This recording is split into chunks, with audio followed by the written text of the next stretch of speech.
The Go. This is Valley News Live 10 at 10.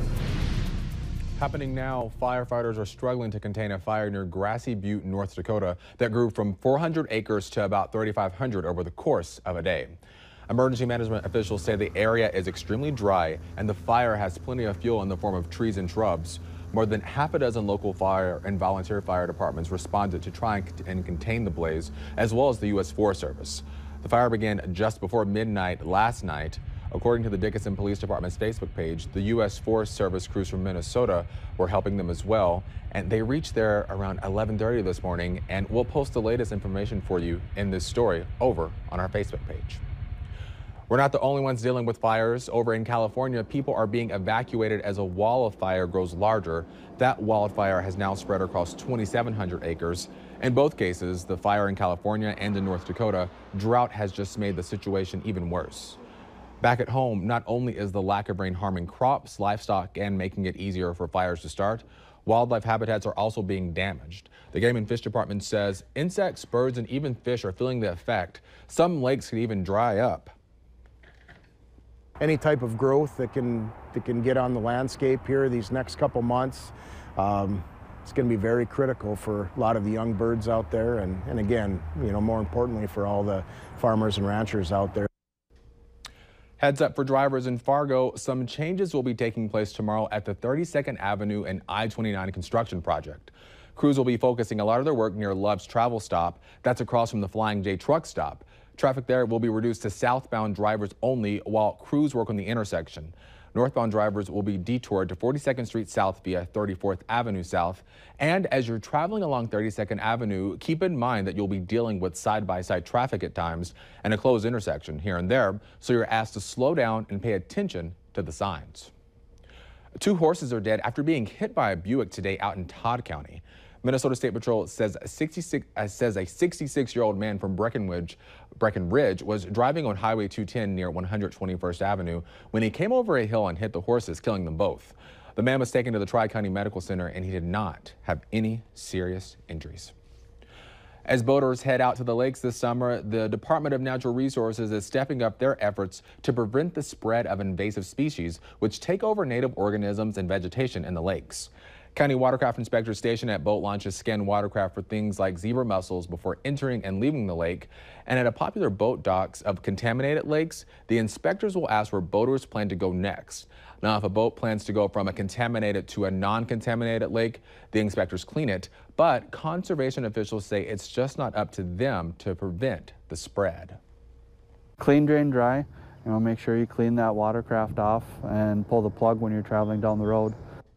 An Officer Landmark wants to remind boaters that by unplugging your boat, you'll not only drain out the contaminated water, but you'll avoid a ticket as well.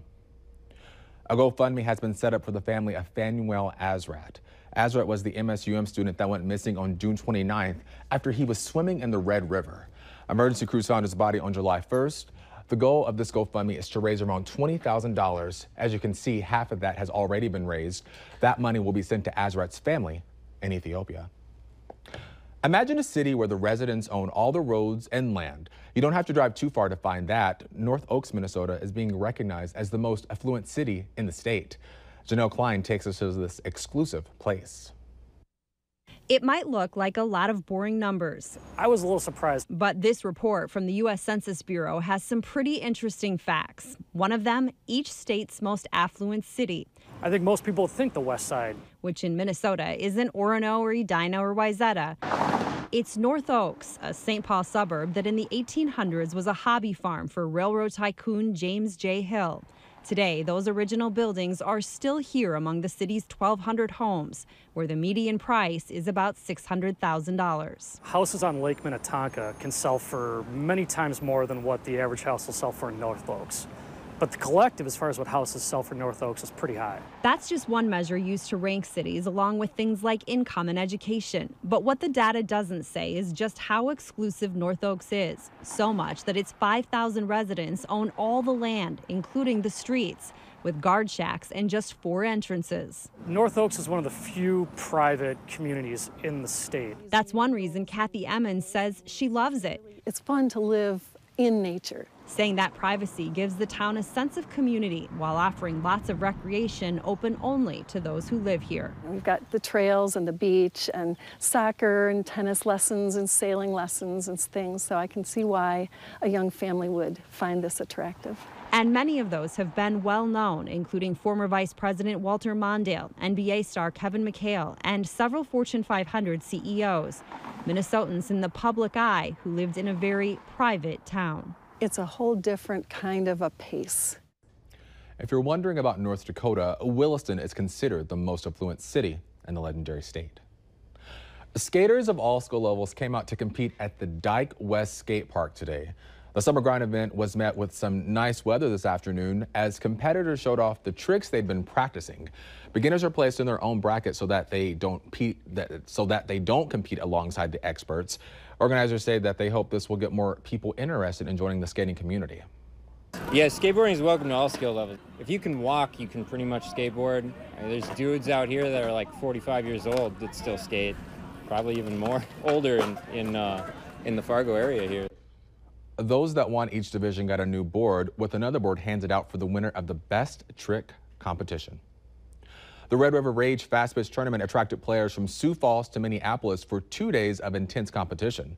The tournament has been gaining a lot of ground recently. 4 years ago, it had 24 teams on 4 fields. Now there are 76 teams competing on 13 fields. Organizers point to the increasing popularity of the sport for the jump, but they say that it could be even more popular. Fast pitch is a rapidly growing sport in our area. There's a lot of opportunities for girls to play that maybe still don't even know that it exists.